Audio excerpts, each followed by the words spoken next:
मैंने समाज में कलेजों का कभी नाप लेने की कोशिश की थी। कलेजा, कितना बड़ा कलेजा किसका होता है। मैंने बहुतों के कलेजा नापे, भाई का नापा भाई से, पति का, पत्नी का, बच्चों का, लेकिन जब कलेजा माके पे फीता रखा ना तो फीता कम पड़ गया। कैसे नापा? एक औलाद देखी मैंने जो दिनों रात मां को दर्द दे रही थी, दुख दे रही थी। और मैंने एक वीडियो देखा था। क्या देखा कि बहू जो है वो सास को एक कमरे में बंद करके रख रही है और उसमें सीसीटीवी कैमरा लगा, जाने क्या था, किसी ने वीडियो बनाई थी।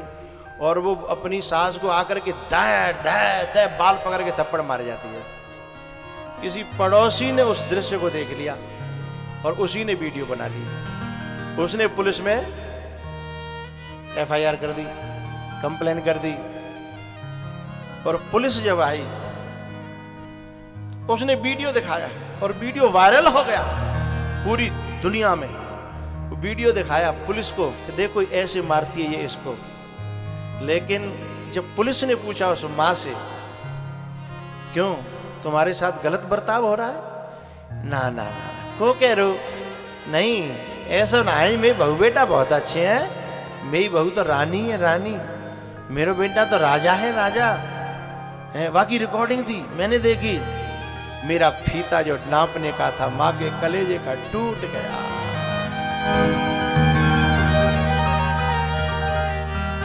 अपने बुरे से बुरे बेटे को भी ये न कह पाई कि मेरा बेटा खराब है। बुरी से बुरी बहू को भी, क्यों, जिन्हें पुलिस पकड़ जाएगी तो जिन्हें दर्द होगा, ये पकड़े जाएंगे, जिनकी बुराई होगी, जिनकी बदनामी होगी, है इतना बड़ा कलेजा किसका हो सकता है। एक बार मैंने फिर फीता से नापा मां का कलेजा। क्या हुआ, बेटा और बहू 15 साल के छोड़ के चले गए और ये मर रहे हैं कि जी रहे हैं, जबकि माँ ने अपने सब बेच बाच के लगाया था बेटा की पढ़ाई में। और पढ़े के बाद माँ लव मैरिज कर ली, माँ से नाता तोड़ दिया, 15-20 साल रह गए। लेकिन पता हो माँ क्या कहती है भगवान के दरबार में जाके, हे प्रभु मेरा बेटा है ना, जहां रहे सुखी रहे, ऐसे बेटा के लिए ऐसी दुआ करना, कोई छोटे मोटे कलेजे की निशानी नहीं हो सकती। ऐसा बेटा जहां रहे सुखी रहे, मैं जय के लिए व्रत रख रही हूं। ऐसा कलेजा कहां से लाओगे रे? पैसा से मिलेगा? तपस्या से मिलेगा? नहीं मिलेगा, क्योंकि इस कलेजे में, मां के कलेजे में परमात्मा बसता है, ईश्वर का निवास होता है। तो प्यारेओ, मैंने जो अपनी एक घटना सुनाई उसका इतना ही केवल कहना है कि यदि तुम्हें काऊ बड़े बूढ़े की सेवा मिल जाए, यदि अपने मर गए हैं तो, और यदि तुम में ताकत है तो अपने ने क्यों करो, और मिल जाए तो 10-20-50 बाहर के ने क्यों कर लो, हैं? उनकी जो दुआएं मिलेंगी तुम्हें काऊ तपस्या की जरूरत नहीं है। मैं तुम्हारे सामने साक्षात प्रमाण बैठा हूं, किसी तपस्या की जरूरत नहीं है। यहां मेरे बहुत पुराने श्रोता बैठे होंगे। एक बार कम से कम 20 साल पहले की बात है, आगरा में ईदगाह पे एक कथा कराने वाली टीम आई। उस कथा कराने वाली टीम ने, ईदगाह बस स्टैंड है, वहां पर एक जो है सत्संग हॉल है काककुटी के नाम से, तो वो कथा कराने के लिए आए। उनका एक हॉल था बहुत बड़ा। तो मैंने उनसे कही कि जा हॉल में कथा मत रखो, कथा बाहर कराओ, पांडाल लगाएंगे। बोले क्यों, हम सदा से इसी में कथा कराते हैं। मैंने कहा तुमने और न की कथा कराई होगी, मेरी भीड़ जामे नहीं बनेगी। अरे बोले तुम कोई अलग से उतर के आए होगा कहूँ आसमान थे, यहाँ बड़े बड़े महात्मा, बड़े बड़े संत और कथावाचन के नाम गिनाए थे, तो बड़े बड़े संत और बड़े बड़े महात्मा जहाँ कथा कर गए, और पूरा तो छोड़ो आधो ना भरे हो कबू। मैंने कही ठीक है भैया। मैंने कही जब भरेगो और जगह न रही तो कहा करोगे? बोले तुम कहोगे सो। अभी तो कहवे भाई बात ही, तुम कहोगे सो क्या। तो ये बच्चे गवाह हैं, ये मुकेश है, जब ये सब लोग ये नहीं थे तब ये था ये गवाह हैं इस बात की, पूछेगा बाद में।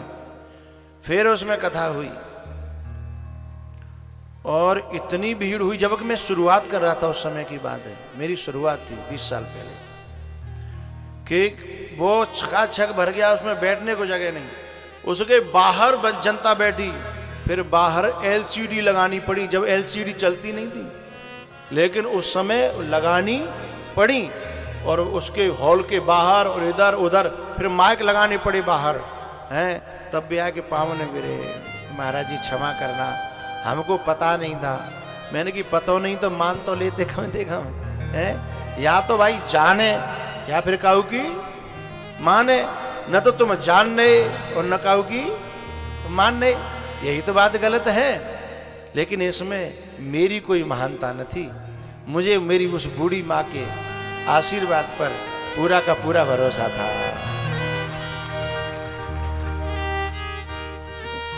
एक बार कथा हुई भजाई में, भिंड जिला में भजाई थी, बेहड़ में कथा थी। उसने भी एक छोटा सा टेंट लगाने की बात कही। फिर वो टेंट ढोते ढोते ढोते ढोते थक गया, हाथ जोड़ को महाराज क्षमा करो। इसमें मैं आशीर्वाद की बात बता रहा हूँ, ये एक आध बैठे हैं श्रोता वहां के हैं, वहां भी गए थे। तो ये केवल आशीर्वाद ऐसी चीज है, इसमें न तपस्या काम करती है, न साधना काम करती है न कोई चतुराई काम करती है? जब मैं दुनिया से चलूं तो ये दौलत मेरे साथ रख देना, दिल तक बात जाएगी, तैयार हो जाओ तालियों के लिए। जब मैं दुनिया से चलूं तो ये दौलत मेरे साथ रख देना, पैसा वाली नहीं, सोना वाली नहीं, जमीन वाली नहीं। जब मैं दुनिया से चलूं तो ये दौलत मेरे साथ रख देना। हे मेरे बुजुर्गों, मेरे सर पर बस अपना हाथ रख देना।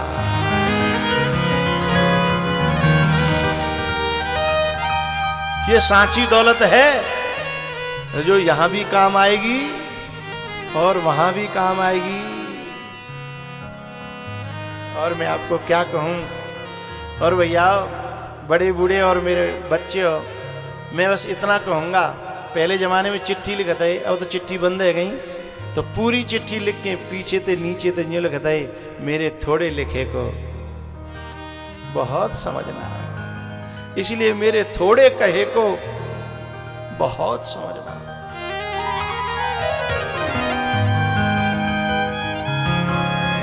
सौभाग्य लुट रहा है, पर कोई लूट बजाने तो, क्योंकि सेवा बड़े बूढ़े घर घर दुखी हैं। अरे बिन की औलाद ना करी तो तुम कर ले, तुम लूट ले, लूटो ना जा रहो है। जब तक जो शरीर है, जो उम्र है, जो अवस्था है, जो तुम लूट हो जाए सो लूट ले, और फिर ही लूट रहो है। अरे तनते ही सेवा कर ले, मनते सेवा कर ले, और भगवान ने दया हो तो धनते सेवा कर ले।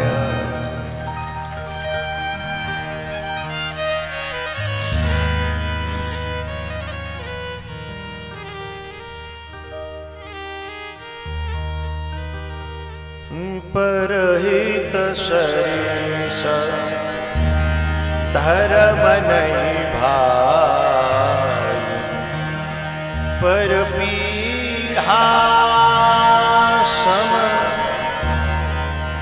नहीं अधमाई, पर पीढ़ा सम नहीं अधमाई। प्यारियों, बाद में केवल रोना रह जाता है। ये मेरा शिष्य है, ये सुभाष, इनकी कथा होनी थी। इसका बड़ा ख्वाब था कि मेरे पिताजी भी और मेरी माताजी भी दोनों परीक्षित बनेंगे, बड़ी मनौती थी।